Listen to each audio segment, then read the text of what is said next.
My father was an ex-engineer, so he had a workshop, so there was lots of tools and bits and bobs and old pipes and metal and chicken wire and things, so I used to make things.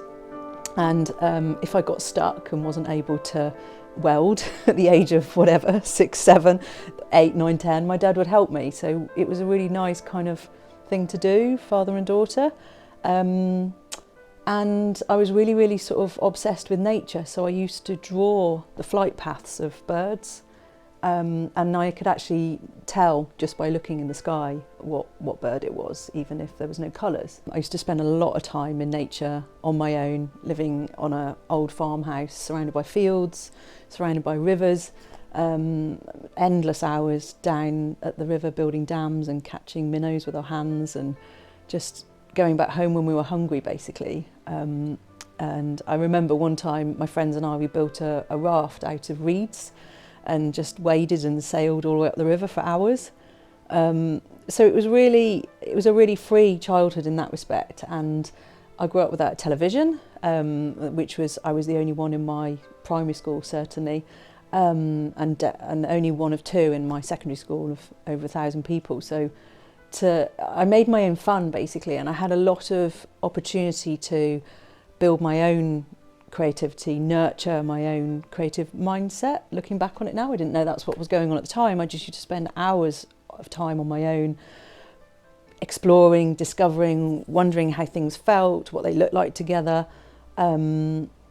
And I was really lucky that both my parents were artistic and musical. So my mum used to play in a folk band years ago with Jasper Carrott and that kind of sort of crew. Remember the old comedian? Dad had a banjo and a mandolin, and he couldn't play particularly brilliantly, but I think that was a really beautiful thing to see. He was just having fun, and he could sing as well. So just to see somebody in their passion, not caring about what the outcome is that's what really gets me going.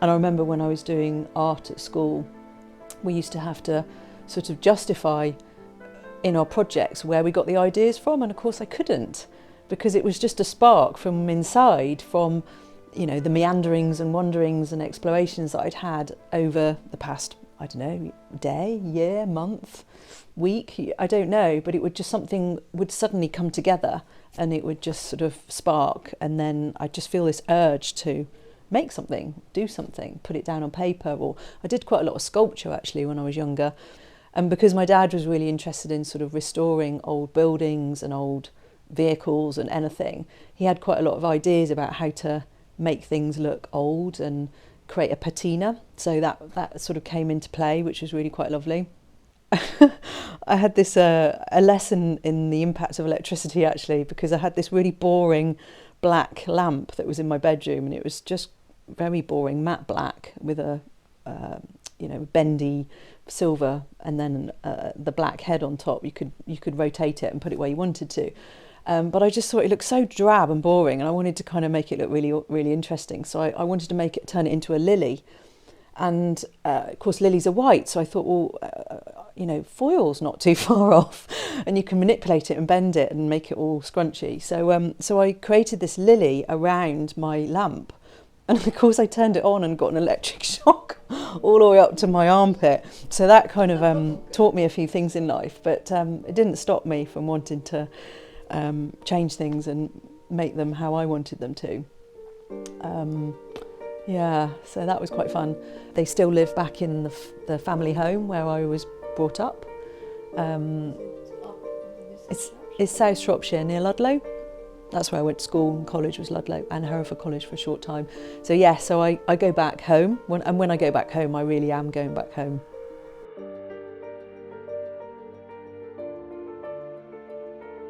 I was also quite, well, I loved playing music, so I used to play the violin and later on the clarinet, and the whole primary school got taught the violin, which is quite ridiculous. There's 32 children in a big hall, going away like this. It was intense, but Yeah, it was a very sort of free primary school where we used to just make things. It was kind of like an unofficial Steiner school, really.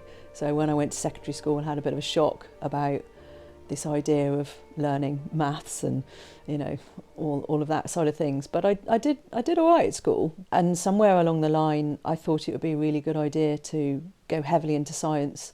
So I went off to a different college and did science and maths, and after about 6 months realised it really wasn't a good idea because it's not what I wanted to do and it was too far away. My mother had actually sort of put me off teaching, saying that it was very much about paperwork and not about inspiring children. So I didn't go into teaching, but after A-levels I went to Nepal and taught English to children out in a high school, Deep Shika High School in Kathmandu.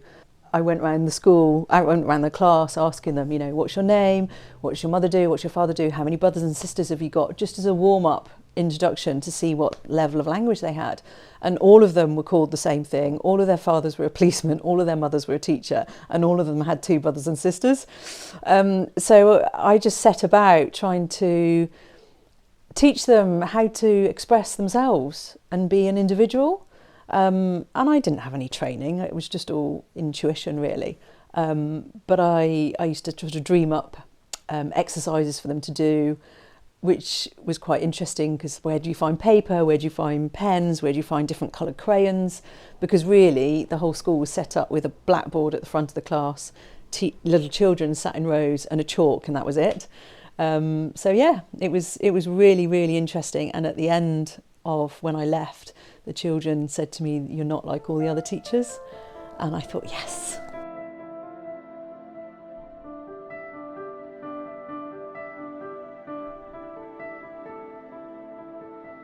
I remember once I phoned up my mum, I was living in Switzerland, and I said, "Mum, I don't think I'm going to come back." I had a place at Cardiff University to study biology. I said, "I don't think I'm going to go to university. I'm just going to stay out here in the summer and then maybe do a ski season in Zermatt, or somewhere like that." And she said, "That's absolutely fine, whatever you want to do, whatever makes you happy." And then I thought about it and I thought, well, I can always go to Cardiff, and if I don't like it, I can come back. And I remember sat there looking out of the halls of residence window. There was a train track in front with very boring Leylandii trees and rats. I'm not joking, there was a rat scurrying around, and I just thought, what am I doing? I need to get out of here. And then about 2 days later I met some really lovely people that just were on the same vibe as me really, and so I stuck it out for the 4 years because I did a foundation year as well. Yeah, I went off to university after I worked in Switzerland and studied biology, and went straight into a science role, ecology, fisheries science after that, and then went more into futures and horizon scanning, and then moved into innovation, looking at corporate well-being and how people could be more innovative and what needed to underpin that, which was fascinating. I absolutely loved it. And then I suddenly woke up and found myself in HR, and I just suddenly thought, what have I done? I started out as a child playing music, being an artist, you know, rolling around in nature, and now I'm in a city in the centre of Bristol working in HR. And instead of having this creative, inspiring role where I got to pretty much do what I wanted, it was just very restrictive and constrained and categorised. 600-person hot desking, 5-storey building, working in HR, and I just couldn't do it. So I canoed across Europe in home-built boats, homemade canoes.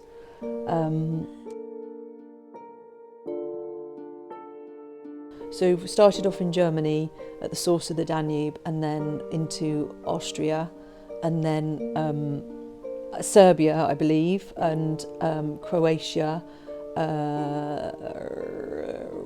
Romania, Bulgaria, and then I remember we set off and it had flooded and the river had risen and it was pouring it down so heavy, and there was a big ferry moored up on the side, and this guy popped out, and he thought it was so funny, and he had an umbrella, and he's like, do you want the umbrella? And he was trying to pass the umbrella. We were right in the middle of the river, and we were absolutely drenched. It was so sort of the horse has already bolted thing, but we had a real laugh, and it was the sort of connection with strangers along the way that just really, I don't know, it was just, I mean, the scenery was beautiful, but the connection with people at the times when you really needed them, either for humour or for a bit of love or for some food or some water or some shelter or just validation in what you're doing.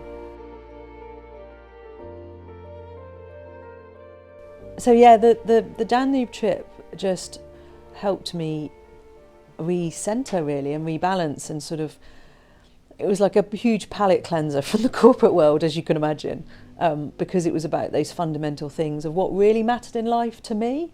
It took it back to the bare basics of food and water and shelter and connecting with strangers on this journey. And that was really important to me. And so I spent about a couple of years sort of faffing around really, wondering what on earth to do with my life and what to do. And I had good qualifications, I had a good CV, but I just didn't want to go back into that corporate world because I know it wasn't good for me. And there was something telling me to do something different. So I designed courses to help people connect with nature, to connect with themselves. And, I just basically designed a Wellbeing in the Woods course. And I ran it, and it was really successful. I had some people who had addictions, somebody was recovering from cancer, there was people who were sort of really stressed, and it was really, really great. But something happened after that meant that I needed to go and get a proper job. So I went and I panicked, looked for a proper job, and within 4 weeks I was sat in an office in Kensington in London with, a brand new laptop, a brand new mobile phone, this fancy job title, going, oh heck, what am I doing here? And I spent 2.5 years doing that, and finally handed my notice in 3 months before lockdown.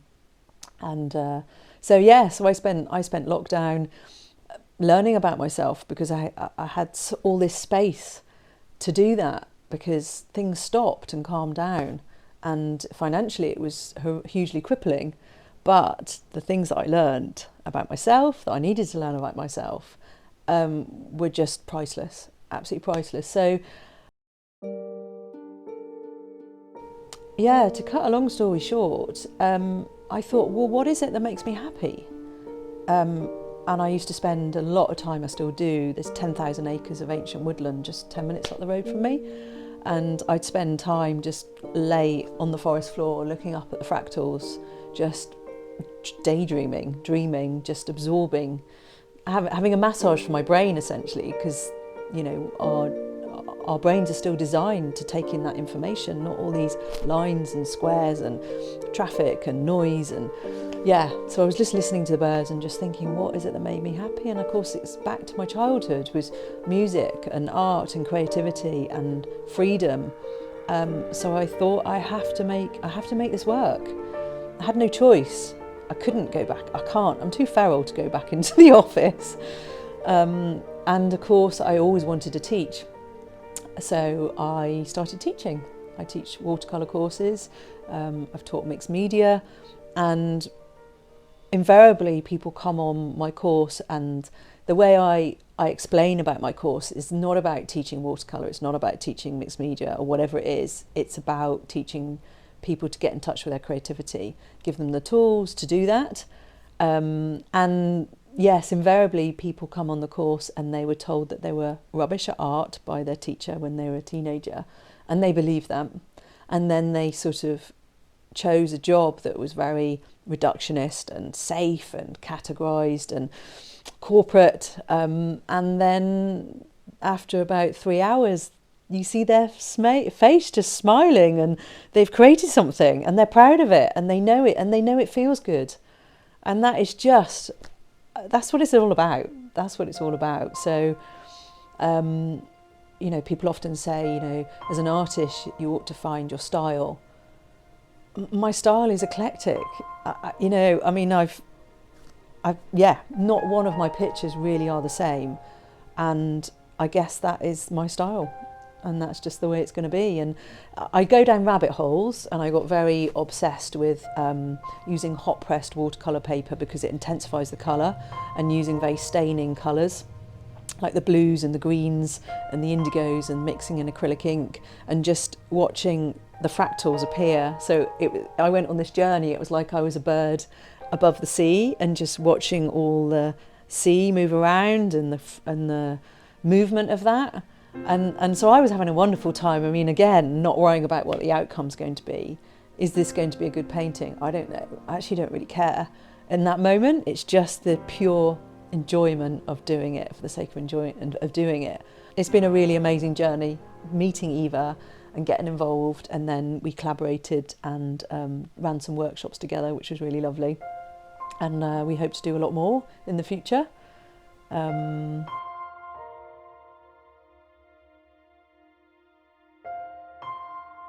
My father brought me up with the saying, there's no such thing as can't.